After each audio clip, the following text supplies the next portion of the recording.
In a moment here, we're going to look at some body cam footage, and I want you to be prepared to judge the quality of the acting here because I don't think she quite gets an Academy Award for this performance, but you guys can be the judge.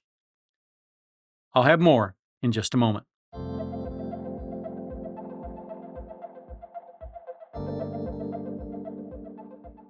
Hi, Tony DeWitt here, Missouri appellate attorney, retired. This is a trial channel. No legal advice is given, and everything that I say pretty much is my opinion unless stated otherwise. The Kouri Richins case out of Utah centers on a wife accused of killing her husband, Eric Richins, in March of 2022 by allegedly giving him a fentanyl-laced drink. Prosecutors say the motive was financial, life insurance money, debt, and control of his estate. And they also allege an earlier poisoning attempt. After his death, Richins wrote a children's book about grief, then was later charged with aggravated murder and multiple fraud counts. She has pleaded not guilty, and trial is now underway, and that's what we're discussing. Ever since body cams really became a thing, they have been used more often to gain convictions than to deny them. I think a lot of people thought that the body cams would show how mean and awful and nasty the police were, and instead it shows them as kind, caring, compassionate people. But by the same time, cops develop sort of a sixth sense about when people are lying and when they're not being straight with them. And almost any cop can tell you that when a woman starts crying with a traffic ticket, she's crying in order to get out of the ticket, not because she's particularly upset. And I think what you're seeing here is a lot of, I should be very upset about Eric being sick or Eric being in a terrible situation, and as a result of that, I've got to cry to convince these people that I didn't do anything wrong. Now, maybe I just have a really, evil mind or something, because if I were that cop, I'd be like, hey, you don't have to cry for me, but it'd make it a lot easier to understand you if you quit, doing this half crying thing, because she keeps covering her eyes. You'll see that frequently. She keeps covering her eyes, but she does get high marks for actually looking like she's wiping away tears when she's doing this thing with her eyes. And that's certainly, that's good method acting right there. But again, I don't see a Kleenex. I don't see a lot of the runny nose type symptoms. I hear her sniffing, but as we discussed in the Banfield case, normally when people cry, the tear ducts drain into the nose. And as a result, you get a runny nose and you have to blow your nose when you cry. That's normally what happens. Now, I suppose there might be some people where that doesn't happen, but for the most part, people with normal olfactory anatomy will find that when they start crying, they wind up having to blow their nose. And you will not see a Kleenex anywhere around Kouri Richins here. So, again, I think she's kind of tried to prepare herself for this acting role, and it's evident from the way she's behaving. So this is the body cam footage, the first part. Take a listen. Do you see it on your screen there? Yes, I do. Do you recognize this? Yes, I do. What is it? It's my body camera. And is it fair and accurate representation of your body camera that night? Yes. Are there any changes to it? Yes, there's a blur in the middle. And with the exception of that blur, everything else is the same? Yes. And has this clip been cut down from your original video? Not this clip. 1-4D? Okay. I'll move to admit 1-4D. No objection, Judge. Okay.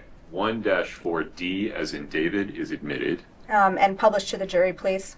Scott, is this in a spot you want to start? I'll restart it, and it does have audio, Your Honor. Understood. And no medical history other than his asthma.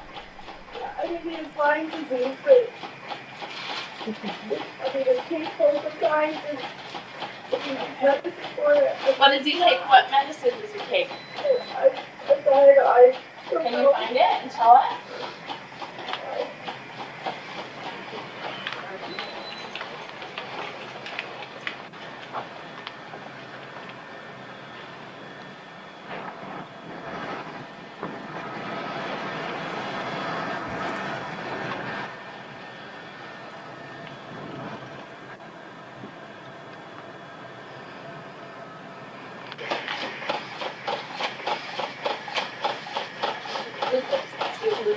Let's do lupus.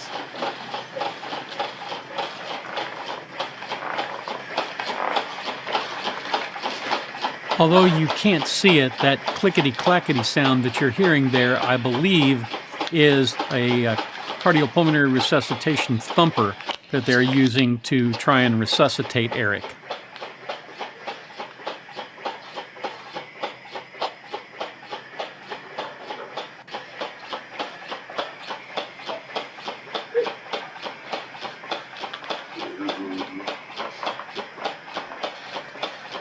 Okay, yeah. Hey guys. And here on downtime, he's been atypical since we got here. He's had 2 Eppies, a Narcan. 2 Eppies, 1 Narcan. Blood sugar is 458. Oh. Cam, you want to come out here? No history. Had chest pain when he went to bed. What's your first name? What's your first name? Yeah, let me talk to you out here for a second. Let them do their work in there. So what happened today? I don't know. He was just fine. We were fine. When you say we were fine, what time did you see him? And right here is where she goes through the motion of trying to wipe away the tears from her eyes. When he was alert? We had a drink together at 9 to celebrate something at work tomorrow. Okay. We went to bed. I went to bed with my kids. He went to bed in our bed. What time did you guys go to bed? 9:30. 9:30. Okay. 9:45. And then what alerted you to him today? Right now? When I just woke up, when I sleep with my kids, I'll wake up and I go back in my own bed. Mm-hmm. I just crawled over on his side. And he was laying in bed. Okay. He was on his back on the bed, and I just. Okay. And he was on. You said he was on his back. Okay. Where are your children now? One's asleep in that room. 2 are awake with their ear to the door. I don't want to go out. Please don't take them out. Where are the other 2 at that are awake? No, my bedroom. And where's that at? Right there, first one to your left. Okay. Is there any family members we can call right now? Yeah, I need to call my mom. I need to call my mom so bad. Okay. I think I don't know. 911's on the phone. They have me. I don't know. Here. Okay. I call my mom. Yep. I'll give you a phone right now. Okay. I need to call his dad. He's gonna be okay, right? Like I got in bed and then I just got. Yeah, they're doing their best. Okay, ma'am. Here, you can use my phone.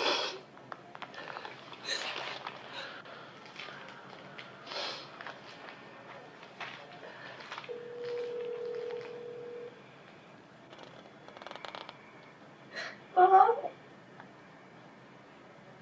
Mom.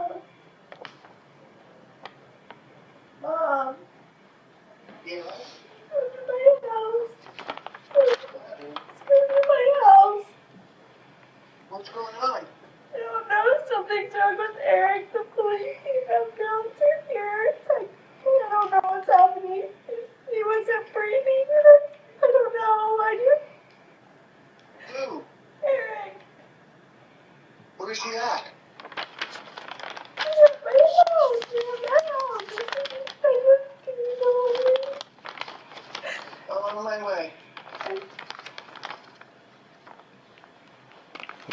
I think my partner found your phone. Is this it right here? Does he have any medical conditions or anything like that? He has Lyme's disease. Lyme's disease?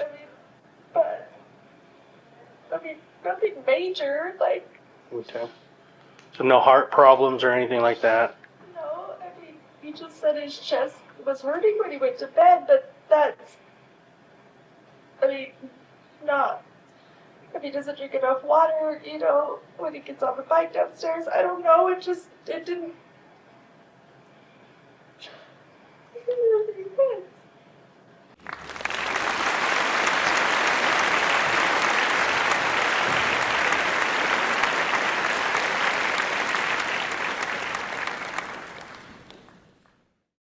You can see her there preloading the "it must have been a heart attack" thing by saying, well, his chest was hurting when he went to bed. Well, if your chest is hurting when you go to bed, you don't go to bed, you go to the emergency room. Even people 39 years old drop dead from heart attacks. So I don't buy that for an instant. And if indeed he had had trouble in that manner, it would have manifested itself on autopsy. And I think the only thing that terminated him was the medication that she gave him, the fentanyl that she gave him, allegedly. Hasn't been proved yet, but that's what I believe. So this was, it was a lot of drama. It was a lot of boo-hooing. I don't think that it actually convinced anybody that she's the grieving widow. It might have convinced somebody in the moment, but the more you look at this, the more you see things that are just completely out of whack. So let's continue here with a little bit more. We're good. We're just waiting for our Emmy, OME, and our detective to show. Yeah. I wonder if he had an aneurysm or something with all the blood. There's a lot of blood for no reason. Were you first on thing? We were second. The fire guy was here before us. And there was blood before they get. A little bit coming out as soon as we start doing compressions with the Lucas is when the blood came out. So. Okay. I don't know. No pulse or anything? No. Okay. No, he was cold. I think he took that along. Not a long time, but he'd been down a minute. He was asleep the whole time. So. Okay. All right. Yeah. Pretty young. Yeah. Maybe took some gummies. Yeah, that's what she was saying. She said, and then the hydrocodone. I think there was hydrocodone or something. Like 96 or something. 2016. 2016, yeah. Pretty old. Did he take that? We don't know. It was sitting there though. It's in the drawer right there. There's something. It What is. is this right here? Is that it? What he's taking for his Lyme disease? Yeah. Furniture looked at it, said it's built in 2016. Yeah, that one. It's under his name. I think he sleeps on that side of bed though. With what? Oh, That might be hers. Is it It's his? his. Oh, it's his. Okay. But it's empty, right? Or something? Yeah. Maybe we gave him Bodycam. That would have,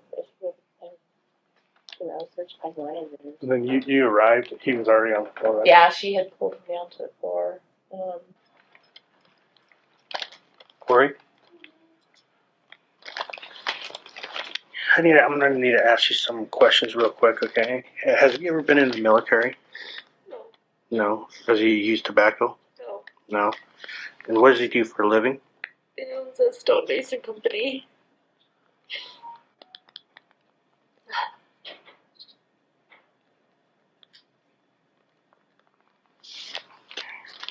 And then when you discovered him, was he on the bed? Yes. He was just laying on his side like normal. Okay. I just thought he was cold. It was cold in there, so I put the blanket on him. Yeah. But his body just felt like heavy, and And which way was he facing? Was he facing towards? he was just up, just facing up. Oh, so he's laying on his back. Facing on his Okay. back. And then did you pull him to the ground? Yeah, that's what the lady on the phone told me to do, Okay. was to take the sheet and pulled the sheet Okay. to the ground so I could do CPR. Okay. What's his highest level of education? It's a bachelor's degree. Okay. My husband's active. He didn't just die in his sleep. This is insane. If you wait for it, they almost always confess at some point. Did you catch what she just said? Here, I'll play it for you again. My husband's active. He didn't just die in his sleep. This is insane. Did you hear that? It's like she's saying, this is insane, but it's insane because she set it up. The reason people don't die when they're 39 and relatively healthy is because they're relatively healthy. And they only die when somebody introduces something into them that they obviously shouldn't have, whether that's a poison or a bullet or a knife or whatever. There has to be some external cause. And so many times you'll see this on the body cameras where without even realizing it, the conscience starts to go to work. I assume she has a conscience. Maybe she's a sociopath. I don't know. But it goes to work and she blurts out something like that, which is definitively an admission, in my view. I'm not a psychiatrist, but I do play one on YouTube sometimes. I'm just going to say that to me sounded like confession. Sorry. At any rate, I thought the body cam was probably the most powerful evidence against her that there is, because although she's boo-hooing like, a widow, because that's what's expected of her to do, it sounds inauthentic to me. But you guys be the judge. Anyway, that's what I have for you. Thanks for watching. I appreciate you being here today. If you have the opportunity today, try to do one kind thing to help somebody else. Any kind thing will do. Buy somebody a Coke. Get them a cup of coffee. Anything that makes their day better. That would be a way to help make the world a better place. Because after all, isn't that what we're all after? Now, YouTube has a few things that they think you might be interested in, and they're going to be showing you that right up there.